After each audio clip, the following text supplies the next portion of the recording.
Hi friends, అందరికీ నమస్కారం. మనం ఈ వీడియోలో ఉగాది పండుగ యొక్క ప్రత్యేకత గురించి మనం తెలుసుకుందాం. తెలుగువారి కొత్త సంవత్సరం ఉగాది రాబోతుంది.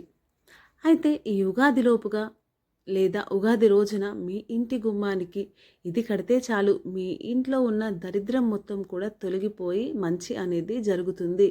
కొత్త సంవత్సరంలో ధనం కూడా కలిసి వస్తుంది. అంతేకాదు, మీపై ఉన్న చెడు శక్తులన్నీ తొలగిపోయి మీ ఇంట్లో ఉన్న నెగటివ్ ఎనర్జీ కూడా మొత్తం పోయి మీ జీవితంలో కొత్త వెలుగులు, సంతోషం నిండుతుంది. మరి ఉగాది రోజున మీ ఇంటి గుమ్మానికి ఏమి కట్టాలో మనం ఈ వీడియోలో వివరంగా తెలుసుకుందాం. ముందుగా మన వీడియోకి ఒక లైక్ చేసి మన ఛానల్ని తప్పకుండా సబ్స్క్రైబ్ చేయండి. ఉగాది పండుగను తెలుగు ప్రజలు ఎంతో ఘనంగా నిర్వహిస్తూ ఉంటారు.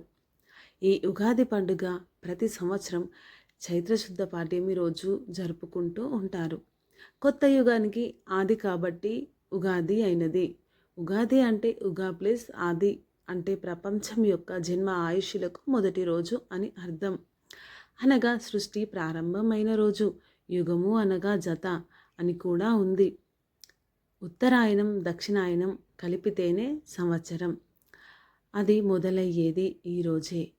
ఈ ఉగాది రోజు నుండి తెలుగువారి కొత్త సంవత్సరం మొదలవుతుంది. ఇది తెలుగువారి మొదటి పండుగ. ఉగాది రోజు కొత్త పనులు మొదలు పెడుతూ ఉంటారు. ఉగాది రోజు పొద్దున్నే లేచి తలస్నానం చేసి కొత్త బట్టలు వేసుకొని ఉగాది పచ్చడితో కొత్త పనులు ప్రారంభిస్తారు. ఉగాది పచ్చడి పండుగకు ప్రత్యేకమైనది. ఉగాది పచ్చడి అంటే తీపి, పులుపు, కారం, వగరు, చేదు ఈ 6 రుచులు కలిగిన ఉగాది పచ్చడి తెలుగువారికి ప్రత్యేకం. ఈ సంవత్సరం పొడుగునా ఎదురయ్యే కష్టసుఖాలను, మంచి చెడులను సమానంగా స్వీకరించాలని సందేశాన్ని ఈ ఉగాది పచ్చడి మన అందరికీ తెలియజేస్తుంది. హిందువులకు అత్యంత ఇష్టమైన ఈ ఉగాది పండుగ ముఖ్యంగా తెలంగాణ, ఆంధ్రప్రదేశ్, కర్ణాటక, మహారాష్ట్రాలలో ప్రత్యేకంగా ఈ పండుగను చాలా సంతోషంగా అందరూ జరుపుకుంటారు. తెలంగాణ, ఆంధ్రప్రదేశ్లో ఉగాదిగా, మహారాష్ట్రలో గుడి పడవగా ఈ పండుగను పిలుస్తూ ఉంటారు. ఉగాది చైత్రమాసంలో వస్తుంది. పక్షుల కిలకిల అరుపులతో, కోకిల స్వరాలతో, పచ్చని చిగుళ్లతో. అయితే ఈ ప్రకృతి అందాలను ప్రత్యక్షంగా తెలిస్తే అందరికీ ఉగాది గొప్పతనం అంటే ఏమిటో మనకు తెలుస్తుంది. శశిర ఋతువులు ఆకులు రాలిన తరువాత వసంతం వస్తుంది. ఈ సంవత్సరంలో అంటే ఈ ఉగాది సమయంలో ప్రకృతి ఎంతో శోభాయమానంగా ఉంటుంది. ఈ రోజు నుండి తెలుగు సంవత్సరం ప్రారంభం అవుతుంది. కాబట్టి తెలుగువారు ఈ పండుగను బాగా జరుపుకుంటారు. ఉగాది తెలుగువారి మొదటి పండుగ కనుక కొత్తగా ఈ రోజులో పనులు ప్రారంభిస్తూ ఉంటారు. చైత్రశుద్ధ పాడ్యమి రోజున సూర్యోదయం వేళల్లో బ్రహ్మదేవుడు సృష్టిని ప్రారంభించారని అంటారు. ఉగాది రోజు బ్రహ్మ సృష్టిని చేశాడని పురాణాలు చెబుతున్నాయి. పూర్వం ఒకప్పుడు సోమకాసురుడు అనే రాక్షసుడు బ్రహ్మదేవుని దగ్గర ఉండే వేదాలను దొంగిలించాడు. ఆ వేదాలను తీసుకొని రాక్షసుడు సముద్ర గర్భంలో దాక్కున్నాడు. ఈ విషయం విష్ణుమూర్తికి తెలిసింది. దీనితో ఆయన మత్స్యావతారం ఎత్తి ఆ రాక్షసుని సంహరించి ఆ వేదాలను తీసుకొని బ్రహ్మదేవునికి అప్పగిస్తాడు. దీనితో బ్రహ్మదేవుడు సృష్టిని ప్రారంభిస్తాడు. అలా బ్రహ్మ సృష్టిని చేసింది ఈ ఉగాది రోజే. దీనితో ఆ రోజుకు పురాణాల్లో ఎంతో ప్రాముఖ్యత కల్పించారు. ఇక మనకు ఒక సంవత్సరం పూర్తయితే బ్రహ్మదేవునికి ఒకరోజు పూర్తవుతుంది. అంతేకాదు, వసంత ఋతువు కూడా ఈరోజే ప్రారంభమవుతుంది. అందుకే నూతన జీవితానికి నాందిగా ఉగాది పండుగను మనం అందరం జరుపుకుంటూ ఉంటాము. శాలివాహనుడు పట్టాభిషక్తుడైన ఈరోజే ఆచరణలోకి వచ్చిందని మరో కథ కూడా ఉంది. ఉగాది అనే ఈ 2 పదాల వాడుకలలో ఉన్నాయి. ఉగా అంటే నక్షత్ర గమనం. నక్షత్ర గమనానికి ఆది. ఉగాది అంటే సృష్టి ఆరంభమైన ఈరోజు ఉగాది యుగము అనగా జంట అని అర్థం. ఉత్తరాయణ దక్షిణాయన జంటతో ఉగాదిగా మారింది. రాబోయే తెలుగు సంవత్సరం అందరికీ శుభాలను తెచ్చిపెడుతుంది. ఎవరు భయపడాల్సిన పని లేదు.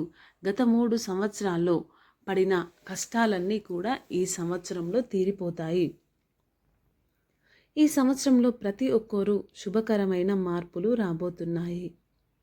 అన్ని శుభకార్యాలే జరుగుతాయి. శుభ సూచకాలే వింటారు. ప్రతి ఒక్కరూ శుభవార్తలే వింటారు.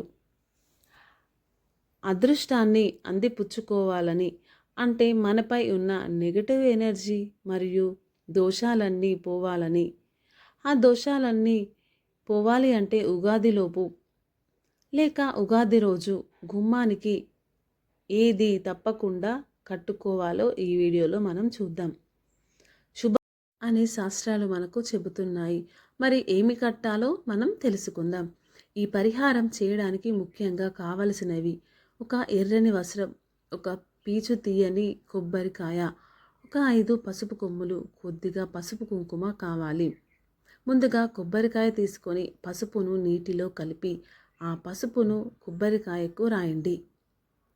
ఆ తరువాత కుంకుమతో కొబ్బరికాయలకు స్వస్తి గుర్తు వేయండి. ఇప్పుడు ఎర్రని క్లాతులు ఈ కొబ్బరికాయను పెట్టండి.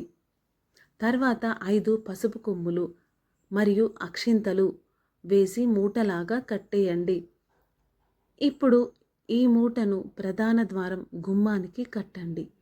ఉగాదిలోపు కానీ ఉగాది రోజు కానీ ఉదయం పూట మాత్రమే కట్టాలి. ఈ పరిహారం చేయాలి. ఇలా చేయడం ద్వారా ఇంటిపై ఉన్న చెడు దృష్టి, నరదృష్టి, నెగటివ్ ఎనర్జీ మొత్తం పోతుంది. ఇంట్లోకి పాజిటివ్ ఎనర్జీ వస్తుంది. ఇంట్లో చెడు శక్తులు అన్నీ కూడా తొలగిపోతాయి. చీకటి బాధలు, దుష్టపీడలు మొత్తం పోతాయి. చాలామంది బయట అక్కడ ఇక్కడ తిరిగి కాళ్ళు కడుక్కోకుండా ఇంట్లోకి వచ్చేస్తూ ఉంటారు. దీనివల్ల దుష్టశక్తులు, నెగటివ్ ఎనర్జీ మన వెనుకే ఇంట్లోకి ప్రవేశిస్తాయి. ఇదివరకు రోజుల్లో బయట కాళ్ళు కడుక్కొని ఇంట్లోకి వెళ్ళేవారు. ప్రస్తుతం అలా చేయడం లేదు. దీనివల్ల మీ ఇంట్లో విపరీతంగా నెగటివ్ ఎనర్జీ పెరిగిపోతుంది. దీనివల్ల అనేక సమస్యలు పెరిగిపోతూ ఉంటాయి. మరి ఉగాదిలోపు మీరు ఈ పరిహారం చేస్తే కనుక ఆ నెగటివ్ ఎనర్జీ మొత్తం పోయి మీ ఇంట్లో అష్ట ఐశ్వర్యాలు, అన్ని శుభాలు. మరి ఇలా గుమ్మానికి కట్టిన మూటను కొబ్బరికాయ కుళ్ళితే ఈ మూటను ప్రవహించే నీటిలో పడేయాలి. కాబట్టి తెలుగు సంవత్సరంలో అన్ని శుభాలే జరగాలని అంటే మీరు కూడా ఇంటి సింహద్వారానికి ఉగాది రోజు సులభమైన ఈ చిన్న పరిహారం చేయండి. మరి తెలుసుకున్నారు కదా. మన వీడియోకి ఒక లైక్ కొట్టి మన ఛానల్ని సబ్స్క్రైబ్ చేయండి, షేర్ చేయండి. మరిన్ని మంచి వీడియోస్ కోసం మన ఛానల్ని తప్పకుండా సబ్స్క్రైబ్ చేయండి. Thank you friends. Thank you for watching. Please subscribe my channel. Comment బాక్స్లో జై శ్రీరామ్ అని తప్పకుండా కామెంట్ చేయండి. వీడియో పూర్తిగా చూసినందుకు ధన్యవాదాలు.